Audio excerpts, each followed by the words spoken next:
children, welcome to my class. How are you all? Hope you are doing well. So now today's our topic is frigid zone Greenland. We will learn about the frigid zone. So frigid zone कहाँ पे लाई करती है बच्चों? जब हमने ये देखा कि 0 डिग्री पे हमारा क्या है, इक्वेटर है, और इक्वेटर के यहाँ पे ऊपर क्या है, यहाँ नॉर्थ पोल है और नीचे क्या है, साउथ पोल है ना। तो यहाँ पे है एंटार्क्टिक सर्कल और इसके ऊपर यहाँ पे क्या है, आर्कटिक सर्कल। तो आर्कटिक सर्कल और नॉर्थ पोल के बीच में क्या है बच्चों, ये हमारा फ्रिजिड जोन। और ऐसे ही यहाँ एंटार्क्टिक सर्कल और साउथ पोल के नीचे हमारा क्या होगा, फ्रिजिड जोन। यहाँ पे तुम देखोगे अगर ध्यान से, तो अगर ये सन है तो सन की यहाँ पे डायरेक्ट रेज नहीं पहुंचेंगी, स्लैंटिंग रेज पहुंचेंगी। तो यहाँ पे ये जो एरिया है थ्रू आउट द ईयर कैसा होता है, बर्फ से कवर्ड होता है और आइस मेल्टेड फॉर्म में नहीं होती है, आइस कवर्ड होते हैं फ्रिजिड जोन में। तो बहुत ज़्यादा ठंडा टेम्परेचर होता है यहाँ का। तो इसमें हम पढ़ने वाले हैं location and extent of frigid zone, climatic condition क्या होती है, life of people, physical feature, vegetation and world life. Before moving further, we have to know the fact that frigid zone has extreme weather condition. यहाँ की weather condition बहुत ज़्यादा extreme है, मतलब बहुत ज़्यादा ठंडा है कि वहाँ रहना भी impossible है। So this region remain excessively cold throughout the year. ऐसा नहीं है कि 6 महीनों के लिए यहाँ ठंडक रहने वाली है, throughout the year ये रीजन कैसा रहता है, ठंडा रहता है। Now frigid zone receives the slanting rays of the sun, hence it remains covered with ice throughout the year. तो देखो ये सन की कैसी रेस पड़ रही है यहाँ, स्लैंटिंग रेस, इसलिए ये reason throughout the year किससे कवर्ड रहेगा, आइस से। Now north frigid zone is located between the Arctic circle and north pole. तो हमने बताया नॉर्थ फ्रिजिड जोन कहाँ है, आर्कटिक सर्कल और नॉर्थ पोल के बीच में। और साउथ फ्रिजिड जोन, इसे हम क्या बोलेंगे, साउथ फ्रिजिड जोन बोलेंगे। और साउथ फ्रिजिड जोन हमारी कहाँ है, एंटार्क्टिक सर्कल और साउथ पोल के बीच में। तो the south frigid zone is located between the Antarctic circle and the south pole. Greenland, northern Canada, northern Alaska, northern Scandinavia including Norway, Sweden, Finland, Iceland, northern Siberia and Russia are located in the northern frigid zone. इतने सारे ये जो हमारे countries के name हमने पढ़े, ये हमारे कहाँ है, नॉर्थ फ्रिजिड जोन में है। और located in south frigid zone the frozen continent of Antarctica is the coldest region of the world and is completely uninhabited by people. अब आपने देखा कि नॉर्थ पोल पे जो हमने नॉर्दर्न फ्रिजिड जोन पढ़ा यहाँ, तो नॉर्दर्न फ्रिजिड जोन में तो हमने बहुत सारे कंट्रीज के नेम पढ़े, लेकिन जैसे ही बात कहाँ की आई, साउथ फ्रिजिड जोन की, तो साउथ फ्रिजिड जोन जो एंटार्क्टिका कॉन्टिनेंट पूरा पड़ता है वहां पे अनइनहैबिटेड है, मतलब वहां पे जो कंडीशन है टेम्परेचर की वो आज भी इतनी एक्सट्रीम है कि कोई भी लोग वहां पे नहीं रह सकते। सिर्फ एंटार्क्टिका जो कॉन्टिनेंट है वहां पे रिसर्च पर्पस के हिसाब से कुछ टाइम पीरियड के लिए हर एक कंट्री से साइंटिस्ट जाते हैं जो वहां अपनी रिसर्च कंडक्ट करते हैं, अदरवाइज कोई भी वहां नहीं रहता। So the polar region are the coldest part of our earth. तो जो पोल्स पे है, नॉर्थ पोल और साउथ पोल, तो सबसे कोल्डेस्ट पार्ट है हमारे अर्थ के। These region remains under ice and snow almost throughout the year. पूरे साल आइस और स्नो से कवर्ड रहते हैं। The human beings can not live comfortably in these region due to extremely cold climate. अब इतना ज्यादा कोल्ड क्लाइमेट है तो कोई भी ह्यूमन बींग कंफर्टेबल यहाँ नहीं रह सकता। Around the North Pole is the Arctic Ocean and around the South Pole is Antarctica continent। जो हमारा यहाँ पे साउथ पोल है, यहाँ पे एंटार्क्टिका कॉन्टिनेंट है।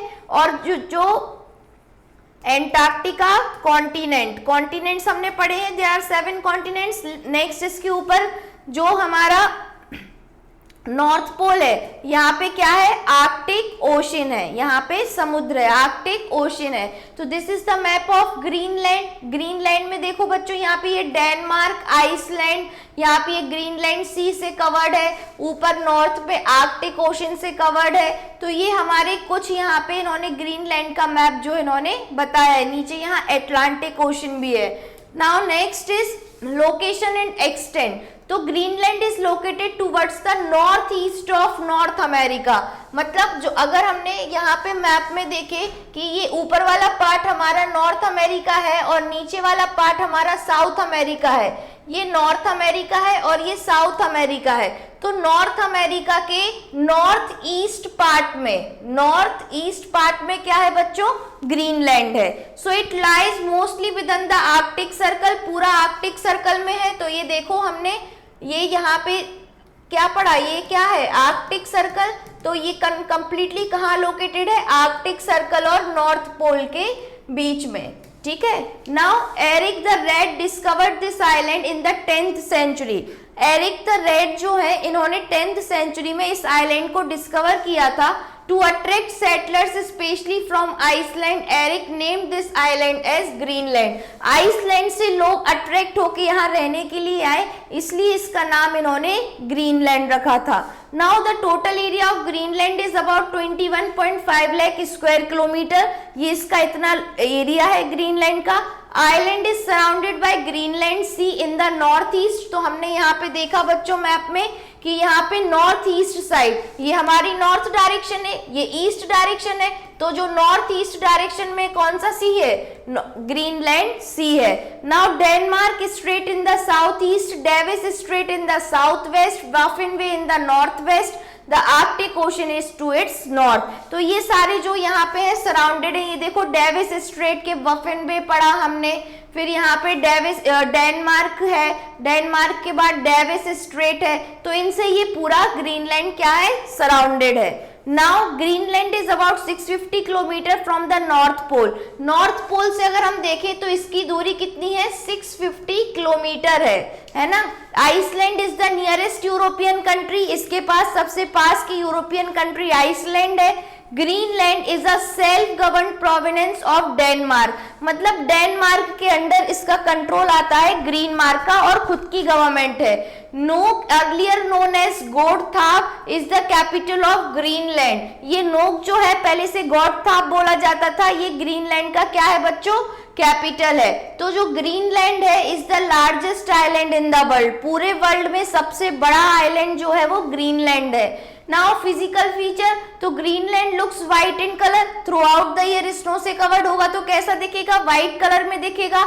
It is a low plateau surrounded by mountains, मतलब एक प्लेट्यू टाइप का एरिया और किससे सराउंडेड है? माउंटेन्स से सराउंडेड है। Except for the coastal area this island remain under the permanent ice and snow through out the year. मतलब अगर सिर्फ कोस्टल एरिया, समुद्र से किनारे वाले एरिया को छोड़ दिया जाए तो बाकी का पूरा area throughout the year बर्फ से ढका रहता है। The average thickness of ice cover is about 1500 metre, इतनी मोटी 1500 मीटर्स की आइस से ये कवर्ड रहता है। This ice cover on the island is called the ice cap, और ये जो आइस से कवर होता है ये आइलैंड, उसको हम बोलते हैं ice cap. A number of glacier originate from the ice cap, बहुत सारे ग्लेशियर्स होंगे यहाँ। Sometime very large block of ice break away and slide down into the sea as iceberg। कई बार क्या होता है, बहुत बड़ा ग्लेशियर जो है आइस कैप, मतलब जो बर्फ से ढकी हुई पहाड़ी है एक छोटी सी, वो गिर जाती है, पिघल जाती है और वो कहाँ जाएगी? सी में। तो सी में मर्ज हो जाती है, जिसे हम आइसबर्ग बोलते हैं। It looks very small as major part of it remains under the water. अब वो वहां से अलग होके सी में आया तो हमें ऐसा दिखता है कि वो बहुत छोटा सा है, लेकिन वो बहुत बड़ा होता है, क्योंकि आइसबर्ग जो होता है उसका मेजर पार्ट क्या होता है? ओशन से नीचे रहता है, समुद्र के नीचे रहता है। तो ऊपर से दिखने में तो छोटा लगता है और नीचे बहुत बड़ा रहता है। तो अब इसमें क्या है बच्चों, अगर आपने एक बहुत फेमस मूवी है टाइटैनिक, जो कि एक रियल स्टोरी पे बेस्ड है, जो हमारा टाइटैनिक का जहाज है वो एक आइसबर्ग से टकरा के नीचे डूब गया था और कई लोग उसमें मारे गए थे, है ना। तो ये जो बहुत बड़ा जहाज था, तो उनसे भी यही गलती हुई कि उनने आइसबर्ग देखा, लेकिन आइसबर्ग की वो लोग ये नहीं देख पाए कि वो कितना लंबा है ना। तो वो बहुत नीचे तक, आइसबर्ग क्या होता है, ऊपर से छोटा दिखता है लेकिन उसका आधे से ज्यादा हिस्सा समुद्र के नीचे होता है। Now next is the iceberg pose a great danger to the ships in the sea. समुद्र में जो भी जहाजें चलती हैं उनके लिए आइसबर्ग बहुत बड़ी डेंजर है। क्यों? क्योंकि हमने बताया जो टाइटैनिक इतना बड़ा जहाज था वो भी सिर्फ एक आइसबर्ग के टकराने से डूब गया था और दो हिस्सों में बट गया था। Now next is climatic condition. So Greenland experience a very cold climate. Very cold climate, बहुत ठंडा रहेगा throughout the year. Winter season is for about 9 month, 9 महीनों तक यहाँ विंटर सीजन रहता है। Sun is not visible for many weeks, कई हफ्तों तक यहाँ सन नहीं देखने मिलता। Very cold winds blow during the winter season, winter season में ठंडी हवाएं चलती हैं। Temperature is always below the freezing point, जिसके नीचे बर्फ जम जाती है, हमेशा इतना कम रहता है। And there is a heavy snowfall, और बहुत हैवी स्नोफॉल होती है। Now vegetation and wildlife कैसी है यहाँ की, पेड़ पौधे कैसे मिलते हैं, वाइल्ड लाइफ जंगली जानवर कैसे हैं। तो nothing grows in the ice covered areas of Greenland, Greenland में कुछ भी ग्रो नहीं होता है। Plants with deep roots do not grow and the vegetation is limited, जो प्लांट्स है जिनकी रूट भी बहुत डीप होती है वो भी यहाँ ग्रो नहीं कर सकते। Now main type of vegetation यहाँ पे कौन से होंगे, तो shrub, mosses, lichens and grasses. Lichens आपने देखे होंगे पेड़ के ऊपर हो जाते हैं और उसको खा जाते हैं, तो लाइकेंस, छोटे छोटे से मॉसेस, सिर्फ इतनी ही ग्रीनरी यहाँ मिलती है। Some flowering plants grow during the summer month, summer month में कुछ फ्लावरिंग प्लांट्स ग्रो होते हैं।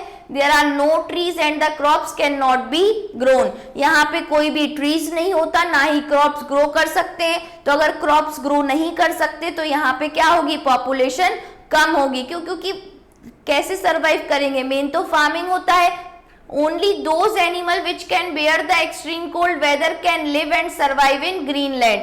जो बहुत एक्सट्रीम वेदर को सरवाइव कर सकते हैं एनिमल्स वही इधर पे मिलते हैं। इनमें से polar bear, muskox, reindeer, arctic fox, wolf और सील्स, यही एनिमल्स यहाँ पे हमको मिलते हैं। Now wolf like dogs called huskies, जो वॉल्फ डॉग्स जैसे दिखते हैं उन्हें हस्कीज बोला जाता है, आर ऑल्सो फाउंड हियर। और हस्कीज किस लिए यूज होते हैं, are used for pulling the sledge and for hunting. ये देखो, ये स्लेज पुल कर रहा है ना, ये जो इसको खींच रहा है ये क्या है, इसी को हम बोलते हैं स्लेज। और ये वॉल्फ जैसे क्या दिख रहे हैं डॉग, इन्हीं को हम क्या बोलते हैं, हस्कीज। तो इनका मेन काम है पुल करना स्लेजेस को। नेक्स्ट, या फिर हंटिंग के लिए यूज करते हैं। All these animal have thick fur over their bodies. अब जो इतने कोल्ड टेम्परेचर में एनिमल्स मिलेंगे तो वो ठंड से बचेंगे कैसे, तो उनकी जो ऊपर की लेयर रहती है वो बहुत ज्यादा स्किन वाली, बहुत मोटी रहती है और थिक डिपॉजिट ऑफ फैट रहता है और बहुत ज्यादा बाल रहते हैं जो उनको उस ठंड से बचा के रखते हैं। Now life of people, so the total population of Greenland is about 75,000 approx people यहाँ रहते हैं, out of which 80% are Eskimos और Inuit as they call themselves and the rest are mostly Europeans, जिनमें से 80% इनुइट है। Next जो है उसके अलावा बचे हुए यूरोपियंस है। Eskimos migrated to Greenland from North America about 1000 years ago. अब एस्किमोस कौन होते हैं, तो लगभग आज से 1000 साल पहले ग्रीनलैंड में नॉर्थ अमेरिका से कुछ लोग क्या हो गए थे, माइग्रेट होके गए थे। Now almost the entire population lives along the south west coast. कहाँ रहती है, साउथ वेस्ट कोस्ट में ये पॉपुलेशन रहती है। अब एस्किमोस दिखते कैसे हैं, तो एस्किमोस की जो हाइट होती है वो शॉर्ट होती है, फ्लैट फेसेस होते हैं, नैरो आईज, छोटी छोटी आंखें। Initially the Eskimos were nomads and used to roam around for hunting and fishing in the extreme northern part of Greenland. जो एस्किमोस तो थे वो पहले नोमैड्स बोला जाते थे क्योंकि वो एक जगह से दूसरी जगह ग्रीनलैंड में मूव करते थे इन सर्च ऑफ फूड या फिर शिकार करने के लिए, फिशिंग के लिए। Now they build temporary house with the ice block. बर्फ से ही ये क्या बनाते हैं, टेम्पररी घर बनाते हैं जिसे हम क्या बोलते हैं, igloo, which means a house. Now Eskimos wear clothes, कौन से क्लोथ्स पहनेंगे, तो made from animal skin and fur, animal के जो बाल से और स्किन से बनाई जाए। They cover their head with fur cap, और उसी फर कैप से अपना हेड कवर करते हैं। हुडेड जैकेट को पार्का बोलते हैं। They wear double trouser and high boots, double trousers पहनते हैं, इतनी ठंड है, और हाई बूट्स पहनते हैं जिससे वो आइस पे चल सके। Now man and women children wear almost the same type of dresses and the clothes are mostly made from seal skin, mostly इनके जो कपड़े हैं वो सियल की स्किन से बने होते हैं। Nowadays most of the Eskimos lead a settled life. They are living in small villages and towns along the sea coast. पहले ये एस्किमोज नोमैड्स थे जो हंटिंग और फिशिंग के लिए एक जगह से दूसरी जगह माइग्रेट होते थे। अब उन्होंने सेटल्ड लाइफ जीना स्टार्ट किया है, और ये कहाँ सेटल्ड हो गए? Near the sea coast. Greenland जो है, ग्रीनलैंड सी से भी सराउंडेड है। Now some towns have modern facilities, कुछ टाउन्स में मॉडर्न फैसिलिटीज है, परमानेंट हाउस है, इलेक्ट्रिसिटी है, स्कूल, हॉस्पिटल है, and the houses are made up of wood and stone, पत्थर और लकड़ियों से बने हुए घर हैं। Some Eskimos live in skin tents called tupiks, skin tents को क्या बोलते हैं? टोपिक्स, जहाँ पे ये कुछ लोग रहते हैं, ठीक है। Now next is Eskimos are hard working people. They are expert hunters and fishermen. बहुत हार्ड वर्किंग होते हैं ये लोग, और जनरली ये लोग शिकार करते हैं या फिर मछली पकड़ते हैं। They use large boats such as Yumik and Kayaks for hunting whales in the open sea. समुद्र में वेल्स को हंट करने के लिए ये इन कायकास और बोट्स का यूज करते हैं, जिनका नाम ही कायकास है। Now they also use motor boat and motorised sledges, motorised sledges भी यूज करने लगे हैं, मोटर बोट्स भी यूज करने लगे हैं। Now Eskimos now use rifles in place of हार्पून्स for hunting, पहले तीर से लगाया निशाना, लेकिन अब ये लोग राइफल का यूज करने लगे हैं शिकार करने के लिए। सो ये एक इनुएट फैमिली है, मतलब इन्हीं को हम एस्किमोज बोलेंगे जो ग्रीनलैंड में रह रहे हैं। देख रहे हैं इनकी क्लोथिंग हैबिट्स फर से बनी है मोस्टली, या फिर स्किन से बनी है, किसके? एनिमल के। नाउ लाइफ स्पेन ऑफ इनुएट, इनुएट की लाइफ स्पेन मतलब कितना जीते हैं, तो 12 से 15 साल shorter than the average Canadian. जो कनाडा के लोग हैं जितने साल रहते हैं, जीवित रहते हैं, उनमें से 12 से 15 साल इनकी उम्र कम होती है। Lifestyle of Eskimos is fast changing, इनकी लाइफ स्टाइल भी बदल रही है। Many of them are now working in mines and oil field, बहुत सारे लोग माइंस और ऑयल फील्ड में काम कर रहे हैं। सम टाउन्स जो ग्रीनलैंड में है are now connected by airways with cities in European and North America, तो यूरोप के कुछ शहर और नॉर्थ अमेरिका से ग्रीनलैंड को बाय एयर के थ्रू कनेक्ट किया गया है।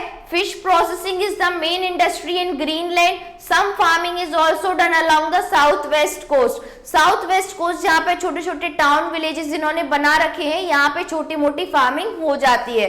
Life for the people in the bitterly cold frigid region is very difficult.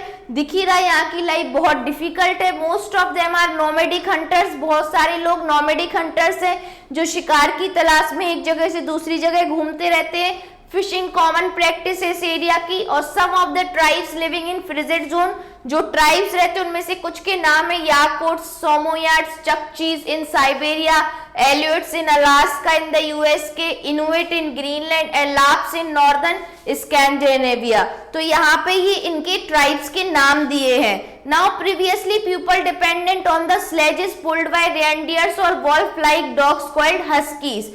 Huskies मतलब स्लेजेस पे डिपेंड करते थे, अगर सामान को एक जगह से दूसरी जगह ले जाना है तो जो वॉल्फ जो रहते हैं डॉग जैसे दिखते हैं वो उसको पुल करते थे फॉर ट्रांसपोर्टेशन के लिए भी। But nowadays they also use, अब कैसे स्लेजेस यूज कर रहे हैं? मोटराइज, जिसमें मोटर फिक्स होती है, और मोटराइज बोट्स का यूज करने लगे हैं। तो ये लोग भी क्या हो रहे हैं, इनमें भी डेवलपमेंट आ रहा है। नाउ स्लैंटिंग मतलब position in a oblique direction, ये इस तरीके से जो रे आए तो ये होती है स्लैंटिंग। अनइनहैबिटेड मतलब अनपॉपुलेटेड, बैरन बंजर जहां कोई भी पॉपुलेशन नहीं है। माइग्रेट मतलब रिलोकेट, एक जगह से दूसरी जगह जाके सेटल हो जाना। टॉपिक मतलब tent made for animal hide, animal से छुपने के लिए टेंट बनाना। नाउ फ्रिजिड जोन में स्लैंटिंग रेस पड़ती है सन की, इसलिए थ्रू आउट द ईयर किससे कवर्ड होता है? आइस से। ग्रीनलैंड इज लोकेटेड कहाँ है? North east of North America. Layer of ice को क्या बोलते हैं? Ice cap. टेम्परेचर हमेशा फ्रीजिंग पॉइंट से कम रहता है। एस्किमोस जो है वो टेम्पररी हाउस में रहते हैं, जो किससे बनते हैं? आइस ब्लॉक से बनते हैं। Now Greenland is located toward the northeast of Canada. Now which of the following countries control Greenland? तो डेनमार्क की कंट्रोल है. Next, which of the following is not associated with Eskimos? तो Eskimos से इग्लू park का huskies ये तो connected है, लेकिन फार्मिंग वहां पॉसिबल नहीं है. स्किन टेंट ऑफ एस्किमोस को हम क्या बोलते हैं? तो स्किन टेंट्स को टॉपिक्स बोलते हैं, जो हमने अभी यहाँ पे पढ़ा है ना, कि skin tents, topic, tent made up of animal hide बोलेंगे, जो एनिमल से छुपने के लिए बनेगा वो टोपिक्स है. यहाँ पे जो एनिमल्स से हाइड करने के लिए बनेगा और जो स्किन टेंट बनेगा उसे हम टेपी बोलेंगे. Now which of the following is not associated with Greenland? इनमें से कौन सा जो है वो ग्रीनलैंड से क्या नहीं है, एसोसिएटेड नहीं है. So Eric is not associated with Greenland. Now next is the ice cover on this land is known as. तो आइस कवर को हम क्या बोल सकते हैं? Ice cap. Now Arctic ocean is surrounded by, Arctic Ocean कहाँ है? North pole में है Arctic Ocean. Now next is Greenland is surrounded by, तो नॉर्थ ईस्ट में यहाँ पे ग्रीनलैंड सी है. एस्किमोस कॉल्ड देमसेल्फ इनुइट बोलते हैं. यहाँ पे देखो एग्जाम्पल में इन्होंने ऑप्शन में भी इनुइट दिया है. Now last one is iceberg. A major part of iceberg remain under the sea. मतलब थोड़ा सा हिस्सा दिखता है लेकिन वो नीचे तक बहुत बड़ा होता है, क्योंकि आधा हिस्सा उसका समुद्र के नीचे रहता है. Nuuk is the capital of Greenland. जो नोक है वो ग्रीनलैंड का कैपिटल है. तो yes, this one is true. Now huskies are used to pull sledges and for hunting. Huskies जो है वो स्लेजेस पुल करने के लिए यूज होता है. यस. एस्किमोस पक्का हाउस में रहते हैं. False. Very sunny in summer. Summers में बहुत ज्यादा गर्मी रहती है. False. Next, frigid zone located between Antarctic circle and the south pole. तो देखो एंटार्क्टिक सर्कल और साउथ पोल के बीच में भी फ्रिजिड जोन है. So this one is true. This is all about frigid zone. यहाँ की टेम्परेचर कंडीशन कैसी है बच्चों? एस्किमोज यहाँ पे रहते हैं, अप्रोक्स 70,000 पॉपुलेशन है, पर यहाँ पे बहुत एक्सट्रीम क्लाइमेटिक कंडीशन है, जिसके कारण ना तो फार्मिंग पॉसिबल है, ना ही लोग यहाँ पे अपनी लाइफ इजिली रह सकते हैं. So this is all about frigid zone. Okay, thank you class.